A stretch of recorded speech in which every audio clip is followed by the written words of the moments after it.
بسم اللہ الرحمن الرحیم۔ تختی نمبر 2، مرکبات۔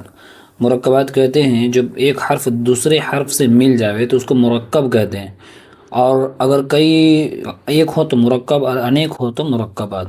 بہرحال تو ملے جلے حرفوں کو، یعنی جب دو حرف مل جائیں تو اس کو مرکبات کہتے ہیں۔ الف، لام۔ اس سبق میں بتایا جائے گا کہ لام اور الف کی شکل کیسی ہوگی جب ایک دوسرے سے ملیں گے۔ پڑھیں گے لام الف، یہ والا حصہ جو ہے لام ہے، یہ الف ہے۔ جیم الف، لام الف، میم الف، لام الف، با الف، لام الف، لام جیم، لام الف، لام با، لام الف، با لام با، کاف، کاف، کاف۔ یہاں یہ بتایا جائے گا کاف کی دو شکل ہے، جب کاف کسی سے ملتا ہے تو اس کی شکل کیسی ہوتی ہے۔ کاف جب شروع میں ہو تو اس کی شکل اس طریقے سے ہوتی ہے، کاف با، کاف تا، کاف الف، کاف الف، با کاف تا، تا کاف سا۔ اسی طریقے سے با تا سا نون یا، یہ 5 حروف ایسے ہیں کہ ان کی شکل ایک جیسی ہوتی ہے، کسی سے بھی ملتے ہوں، بس یہ ہوگا کہ ہم نقطے سے پہچانیں گے کہ کون با ہے، کون تا ہے، کون سا ہے، کون نون ہے۔ آپ دیکھ سکتے ہیں کہ یہ بھی با ہے، یہ دونوں کی شکل ایک جیسی ہے، لیکن صرف نقطہ اوپر آ گیا دو تو تا ہو گیا، ایک نقطہ نیچے آ گیا تو با ہو گیا، تو صرف شکلوں سے ہم پہچانیں گے کہ کون سا حرف ہے۔ تو یہ ہے با۔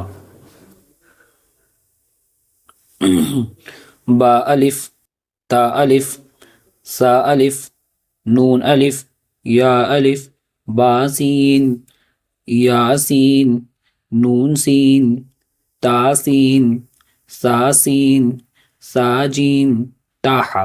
یہاں پہ دیکھیے کہ شکلوں کی پہچان ہے، اگر شکل کو نہیں پہچان آ رہا، خاص طور سے تا کو دیکھیے تو تا کی یہ 3 شکل ہے، ان 3 شکلوں میں سے یہ والا شکل یعنی پہلی شکل جو ہے تا کی یہاں استعمال ہوا ہے۔ تو خاص طور سے تا کو بچے پہچان نہیں پاتے تا کی شکل کو، تو اس کو اچھے طریقے سے ان کو سمجھا دیا جائے کہ تا جب کسی سے ملتا ہے تو اس کی شکل ایسی ہوتی ہے، خاص طور سے نقطے سے پہچانا جاتا ہے۔ اگر تا 2 نقطہ ہو اور ایسے مڑا ہوا نہ ہو، اگر 2 نقطہ ہو اور اگر ایسے اس طریقے سے اگر مڑا ہوا نہ ہو، چل رہا ہے، اگر 2 نقطہ ہو اور اس طریقے سے اگر مڑا ہوا نہ ہو، مڑا ہوا ہو اور 2 نقطہ ہو تو قاف ہو جائے گا، لیکن اگر مڑا ہوا نہیں ہے اور 2 نقطہ ہے تو پھر وہ تا ہو جائے گا۔ تو یہی ہے تا حا، اس طریقے سے۔ آگے سمپل ہے، نون خا، یا حا، با جیم، با میم، یا میم، نون میم۔ لیکن نون کی شکل، وہاں پہ شکلوں کی پہچان کو اچھے طریقے سے اگر پڑھ لیں گے تو پریشانی نہیں ہوگی۔ تا میم، سا میم، با یا، نون یا، تا یا، سا یا۔ نقطوں سے، خاص طور سے نقطوں کی پہچان بہت ضروری ہوتی ہے، کیونکہ بچے کو پتہ ہونا چاہیے کہ کس کے اوپر کتنا نقطہ ہے تو کتنا نقطہ ہونے سے کیا ہوگا۔ نون با لام، تا نون لام، با یا لام، یا تا لام، سا لام، نون با نون، با نون نون، تا یا نون، یا تا نون، سا نون، نون یا نون۔ اس طریقے سے جیم ہا خا، یہ 3 حروف ایسے ہیں کہ ان کی شکل ایک جیسی ہوتی ہے، جب یہ آپس میں ملتے ہیں تو ان کی شکل ایک جیسی ہوتی ہے، صرف نقطے سے پہچانا جاتا ہے۔ اگر نقطہ ہو تو جیم، نقطہ نہ ہو تو ہا، اگر نقطہ اوپر ہو تو خا۔ یہاں پہ نقطہ نہیں ہے تو کس کا نقطہ نہیں ہوتا ہے؟ ہا کا، تو یہ کہیں گے ہا سا خا۔ خا کا نقطہ کہاں ہوتا ہے؟ اوپر ہوتا ہے، یہاں ایک نقطہ ہے لیکن اوپر ہے تو خا ہے، تو خا با۔ ایک نقطہ ہے تو جیم کا نقطہ ہوتا ہے، نیچے ہوتا ہے، جیم تا۔ اس طریقے سے 2 نقطہ اوپر ہوتا ہے، تو 2 نقطہ کس حرف کے اوپر ہوتا ہے؟ تا کے اوپر ہوتا ہے، اور ان تینوں میں سے کس کے اوپر نقطہ نہیں ہوتا؟ ہا کے اوپر نقطہ نہیں ہوتا، تو یہ تا ہے اور یہ ہا ہے، تا ہا تا۔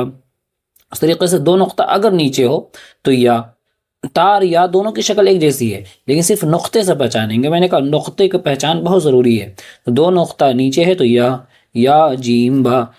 اس طریقے سے سین کا بھی ایک حرف ہے، آگے آئے گا یہاں پہ، سین شین صاد، یہ 3 ذات تک، یہ 4 حروف ایسے ہیں کہ جب کسی سے ملیں گے تو ان کا یہ والا حصہ، جسے میں بچوں کو سمجھانے کے لیے کہتا ہوں کہ اس کا پیٹ کٹ جائے گا۔ تو یہاں پہ دیکھیے صاد ہے، صاد ہا با، یہاں پہ با خوا تا، پھر تا ہا، یہ تینوں کی شکل ایک جیسی ہوتی ہے، اگر نقطہ ہو تو تا، نقطہ نہ ہو تو ہا، تو با تا، یا ہا، تا ہا، یا ہا با، با ہا الف، با ہا میم۔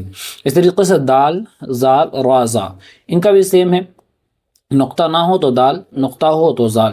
اس طریقے سے را، نقطہ نہ ہو تو را اور نقطہ ہو تو زا، تو جیم دال، خوا زال، جیم را، خا زا، یا را، تا زا، میم دال، کاف زال فا را میم زا. اس طریقے سے میں نے کہا سین کا پیٹ کر جاتا ہے تو سین شین صاد غا طا ظا. سین لام شین لام صاد با طا با ضاد الف سین را شین قاف ضاد یا ضا الف. یہ عین غین حمزہ، حمزہ کی شکل عین جیسی ہوتی ہے، لیکن اس کا ایک فرق کیسے سمجھا جائے گا کہ حمزہ کسی سے ملا ہوا نہیں ہوتا ہے، یا تو حمزہ اکیلا لکھا ہوا ہوگا یا کسی حرف کے اوپر آئے گا. لیکن عین اور غین ایسے حروف ہیں کہ یہ ایک دوسرے سے مل جاتے ہیں. جیسے یہاں پہ دیکھیے، اب اسے آپ حمزہ نہیں کر سکتے، کیوں؟ کیونکہ حمزہ جو ہوتا ہے وہ الگ لکھا ہوا ہوتا ہے، یا تو حرف کے اوپر ہوگا یا الگ لکھا ہوا ہوگا. تو یہ الگ لکھا ہوا نہیں ہے، حرف سے ملا ہوا ہے، تو پھر یہ عین ہوگا. عین زا غین را صاد عین ضاد غین با عین دال تا غین دال. میں نے کہا حمزہ الگ لکھا ہوا ہوگا یا حرف کے اوپر ہوگا. حمزہ الف کے اوپر حمزہ، واو کے اوپر حمزہ اور یا کے اوپر حمزہ. اس طریقے سے فا قاف واو میم، ان تین چاروں چار حرف ایسے ہیں کہ ان کی شکل تھوڑی بہت میچ کرتی ہے، سب کا منہ جو ہے مڑا ہوا ہوتا ہے. اگر ایک حرف اوپر ہو، ایک نقطہ اگر اوپر ہو تو فا، دو ہو تو قاف، نقطہ نہ ہو تو واو، اور اگر اس طریقے سے گھومنے کے بجائے، اگر اس طریقے سے گھومنے کے بجائے ایسے گھوما ہوا ہو تو میم. قاف واو فا واو فا قاف لام. قاف اور فا میں بہت زیادہ سملرٹی ہے کہ دونوں آپس میں بہت زیادہ ملتے ہیں، بس نقطے سے ہمیں پہچان کرنی ہوگی. اگر ایک نقطہ ہو تو فا، دو نقطہ ہو تو نیچے، دو نقطہ ہو تو قاف. یہاں پہ دیکھتے ہیں ہم کہ یہاں پہ دو نقطہ ہے قاف، یہیں پہ سیم شکل ہے لیکن صرف نقطے کی وجہ سے یہ فا بن گیا اور یہ قاف بن گیا. تو قاف فا قاف لام قاف فا لام یا فا حا میم قاف میم لام میم. بچے اکثر عام طور سے اس کو الف میم کہہ دیتے ہیں، خاص طور سے سمجھ لینا چاہیے کہ الف اگر شروع میں ہو تو وہ ملا ہوا نہیں ہوتا ہے حرف سے، ٹھیک ہے؟ تو یہ لام، یہ ملا ہوا ہے مطلب الف نہیں ہے، تو پھر کیا ہے؟ لام ہے. لام میم تا میم تا میم تا. یہ امتحان ہے، اسے جو ہے خاص طور سے اچھے طریقے سے دیکھ لیجئے گا. یہ میں بچوں کو خود کہتا ہوں کہ آپ اسے خود سے حل کر کے آئیے گا. آپ نے جو پیچھے پڑھا ہے وہ ساری چیزیں کیسے پڑھنا ہے، الف یا الف کاف نون سین تا عین یا نون واو میم، اس طریقے سے خود سے حل کرنا ہے کہ یہ حرف کون سا ہے اور اس کو پہچاننا ہے. جب پہچان لیں گے پھر انشاءاللہ ہمارا سبق جو ہے سب سے امپورٹنٹ سبق جو ہے تختی نمبر 3 یعنی فارمولہ نمبر 3 جو ہے وہ اصول نمبر 3 جو ہے وہ ہم کل پڑھیں گے انشاءاللہ، اور اچھے طریقے سے پڑھیں گے. آپ سے گزارش ہے اگر ویڈیو آپ کو پسند آئی تو ویڈیو کو لائک کریں، شیئر کریں، سبسکرائب کریں، اور اپنے دوستوں تک خاص طور سے جو ہے اس کو ضرور ارسال کریں. ملتے ہیں انشاءاللہ اگلے ویڈیو پر، تب تک کے لیے اجازت چاہتا ہوں. السلام علیکم ورحمۃ اللہ. اللہ حافظ.